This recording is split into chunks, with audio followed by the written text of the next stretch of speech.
Hi all, welcome back. അപ്പോൾ ഇന്നത്തെ നമ്മുടെ റെസിപ്പി നമ്മുടെ വീട്ടിൽ എപ്പോഴും ഉണ്ടാകുന്ന കുറച്ച് ചേരുവകൾ മാത്രം വെച്ചിട്ട് എളുപ്പത്തിൽ ചെയ്യാൻ പറ്റിയിട്ടുള്ള ഒരു സ്നാക്കിൻ്റെ റെസിപ്പിയാണ് കേട്ടോ. അപ്പോൾ നമുക്ക് പെട്ടെന്ന് തന്നെ അതെങ്ങനെയാണ് തയ്യാറാക്കുക എന്നുള്ളതൊന്ന് നോക്കാം. അപ്പോൾ ആദ്യം നമുക്ക് ഇതിലേക്ക് വേണ്ടിയിട്ടൊരു ഫില്ലിങ് റെഡിയാക്കി എടുക്കണം. അപ്പോൾ അതാ ഞാനിവിടെ ഒരു പാന് അടുപ്പത്ത് വെച്ചിട്ടുണ്ട്. ഇത് ചൂടായതിന് ശേഷം നമുക്കിതിലേക്ക് 1 ടീസ്പൂണ് നെയ്യ് ഇട്ട് കൊടുക്കാം.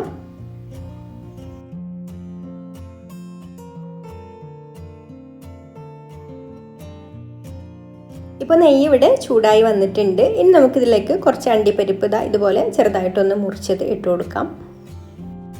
ഈ അണ്ടിപ്പരിപ്പ് ഒന്ന് പകുതി മൂത്ത് വന്നതിന് ശേഷം നമുക്കിതിലേക്ക് കുറച്ച് കിസ്മിസും കൂടി ഇട്ട് കൊടുത്തിട്ട് ഒന്ന് വറുത്തെടുക്കണം.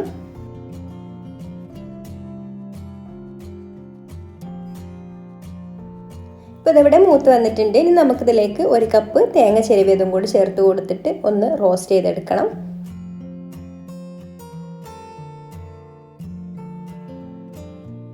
ഇനി ഇതിലേക്ക് മധുരത്തിന് ആവശ്യമായിട്ടുള്ള പഞ്ചസാര ചേർത്ത് കൊടുക്കാം. ഞാനിപ്പോൾ ഇവിടെ ഒരു 3 ടേബിൾ സ്പൂൺ പഞ്ചസാരയാണ് കേട്ടോ ചേർത്ത് കൊടുത്തിട്ടുള്ളത്. അപ്പോൾ മധുരം നോക്കിയിട്ട് അതിനനുസരിച്ചിട്ട് ചേർത്ത് കൊടുത്താൽ മതി. പിന്നെ ഒരു 1/2 ടീസ്പൂൺ ഏലക്കാപ്പൊടിയും കൂടെ ചേർത്ത് കൊടുക്കുന്നുണ്ട്. ഇനി എല്ലാം കൂടി നന്നായിട്ടൊന്ന് വറുത്തെടുക്കാം. അപ്പോൾ അതാ ഇത്രയും മതി കേട്ടോ. ഒരുപാടങ്ങ് മൊരിച്ചെടുക്കണ്ട. ചെറുതായിട്ടൊരു ഗോൾഡൻ കളറൊക്കെ ആയി വന്നിട്ടുണ്ട്. അപ്പോൾ ആ പഞ്ചസാരയൊക്കെ ഒന്ന് മെൽറ്റായി വന്നാൽ മതി. പഞ്ചസാരയൊക്കെ ഒന്ന് മെൽറ്റായി ഒന്നും കൂടെ ഒന്ന് മൂപ്പിച്ചെടുത്താൽ ഇതുപോലെ ചെറുതായിട്ടൊരു ഗോൾഡൻ കളറായിട്ട് വരും കേട്ടോ. ആ ഒരു സമയമാകുമ്പോൾ നമുക്ക് ഫ്ലെയിം ഓഫ് ആക്കാം.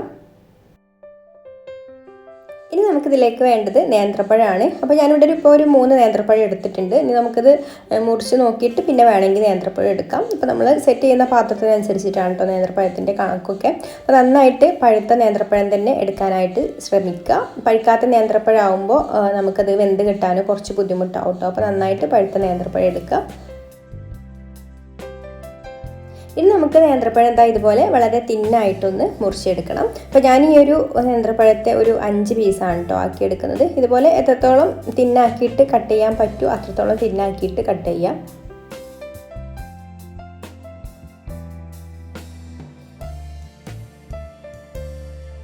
ഇനി ഞാനിവിടെ ഒരു 3 മുട്ട പൊട്ടിച്ച് വെച്ചിട്ടുണ്ട്. ഇതിലേക്ക് നമുക്കൊരു 2 ടേബിൾ സ്പൂണ് പഞ്ചസാര ഇട്ട് കൊടുക്കാം.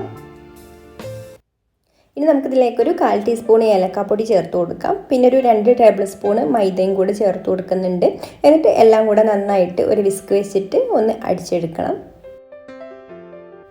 അപ്പോൾ നിങ്ങൾക്കൊരു വീഡിയോ കണ്ടിട്ട് ഇഷ്ടമാണെന്നുണ്ടെങ്കിൽ ഒന്ന് ലൈക്ക് ചെയ്യാൻ മറക്കരുത്. അതുപോലെ തന്നെ ഇഷ്ടപ്പെട്ടിട്ടില്ലെങ്കിൽ ഡിസ്ലൈക്കും ചെയ്യാം. പിന്നെ ഈ ചാനൽ സബ്സ്ക്രൈബ് ചെയ്യാതെ കാണുന്നവരാണെങ്കിൽ ഒന്ന് സബ്സ്ക്രൈബും കൂടെ ചെയ്യണേ. അപ്പോൾ അതാ മുട്ടയും മൈദയും പഞ്ചസാരയൊക്കെ ഇവിടെ നന്നായിട്ട് തന്നെ മിക്സായി വന്നിട്ടുണ്ട്. ഇനി നമുക്ക് ഇത് സെറ്റ് ചെയ്യാനുള്ള പാത്രം എടുക്കാം. അപ്പോൾ ഞാനിതാ ഇതുപോലൊരു നോൺ സ്റ്റിക്കിൻ്റെ അത്യാവശ്യം ചൂട് കട്ടിയുള്ളൊരു പാത്രം എടുത്തിട്ടുണ്ട്. അതിലേക്ക് നമുക്ക് കുറച്ച് നെയ്യൊന്ന് ആക്കിയിട്ട് എല്ലാ ഭാഗത്തും ഒന്ന് ബ്രഷ് ചെയ്ത് കൊടുക്കാം.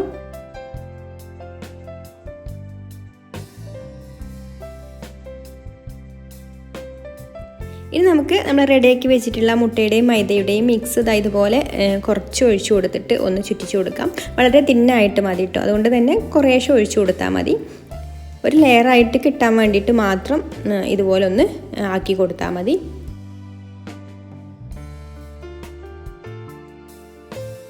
ഇനി നമുക്ക് ഇതിൻ്റെ മുകളിലേക്ക് മുറിച്ച് വെച്ചിട്ടുള്ള പഴത്തിൻ്റെ പീസുകൾ വെച്ച് കൊടുക്കാം. വളരെ അടുത്തടുത്തായിട്ട് വെച്ച് കൊടുക്കാം കേട്ടോ, ഗ്യാപ്പൊന്നും ഇല്ലാതെ. ചെറിയ ചെറിയ ഗ്യാപ്പൊക്കെ ഉണ്ടെങ്കിൽ നമുക്ക് പഴം മുറിച്ചിട്ട് ആ ഒരു പീസ് വെച്ച് കൊടുത്താലും മതി. എന്നിട്ട് ഇതിൻ്റെ മുകളിൽ അടുത്ത ലെയറായിട്ട് നമ്മുടെ തേങ്ങയുടെ ആ ഒരു മിക്സ് വെച്ച് കൊടുക്കാം.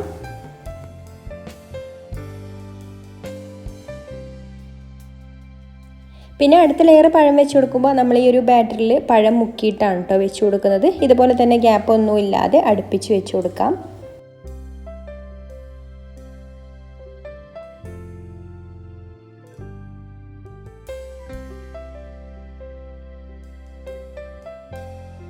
ഇനി വീണ്ടും ഇതിൻ്റെ മുകളിൽ തേങ്ങയുടെ മിക്സ് ഇട്ട് കൊടുത്തിട്ട് പിന്നെ ബാക്കിയുള്ള ബാറ്ററിൽ മുക്കിയിട്ട് നമുക്ക് അടുത്ത ലെയർ പഴം കൂടെ വെച്ച് കൊടുക്കാം. ഇപ്പോൾ മുഴുവൻ പഴവും തേങ്ങയൊക്കെ വെച്ച് കൊടുത്തിട്ടുണ്ട് കേട്ടോ. അപ്പോൾ ഞാനിതിലേക്ക് മൊത്തം 4 പഴമാണ് കേട്ടോ എടുത്തിട്ടുള്ളത്. അപ്പോൾ ആദ്യം 3 പഴം മുറിച്ചെടുത്തു. പിന്നെ ഒരു പഴം കൂടെ എക്സ്ട്രാ എടുത്തിട്ടുണ്ട്. ഇനി നമുക്ക് ബാക്കിയുള്ള ഈ ഒരു ബാറ്ററി ഇതിൻ്റെ സൈഡിലൂടെ ഇങ്ങനെ ഒഴിച്ചു കൊടുക്കാം.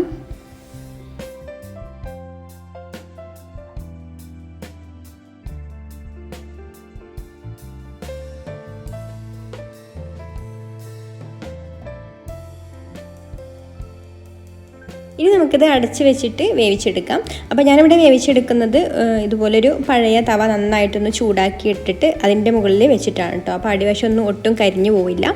ഇനി ഒരു ലോ ഫ്ലെയിമിൽ ഇട്ടിട്ട് ഒരു 20 മിനിറ്റ് നമുക്കിത് വേവിച്ചെടുക്കാം.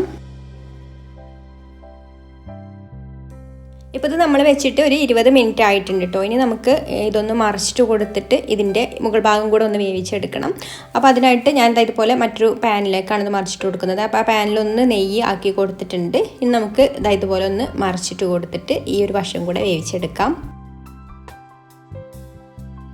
ഇനി ഇതിൻ്റെ സൈഡൊക്കെ ഒന്ന് നമുക്ക് ഇതുപോലെ ഉള്ളിലേക്കൊന്ന് വെച്ച് കൊടുക്കാം, വേറിട്ട് പോന്നിട്ടുണ്ടെങ്കിൽ. എന്നിട്ട് നമുക്കിത് അടച്ചു വെച്ചിട്ട് ഒരു 10 മിനിറ്റ് ഒന്ന് കുക്ക് ചെയ്തെടുക്കണം. അപ്പോൾ ഇതിൻ്റെ ഈ ഒരു പകുതി ഭാഗമൊക്കെ ഇനി കുക്കാവാനുണ്ട് കേട്ടോ. അപ്പോൾ അതൊന്ന് കുക്കായി വരട്ടെ.